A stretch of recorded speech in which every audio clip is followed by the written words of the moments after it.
narxlarni o'rnatishni ko'rib chiqamiz. Savdo va chakana savdoga o'tib, hujjatlar, narxlarni o'rnatish. Yangi hujjatni yaratamiz va saqlashni bosamiz. Shu yerinimizda tovarlarimizdan shtrix kodini urishimiz mumkin. Yo'kida qo'shishni bosib, nomenklatura tanlashimiz mumkin.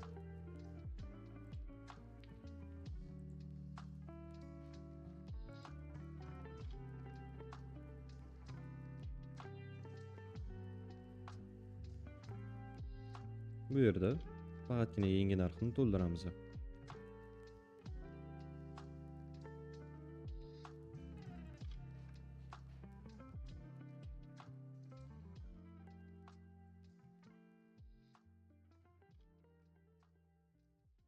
Qo'llashni bosib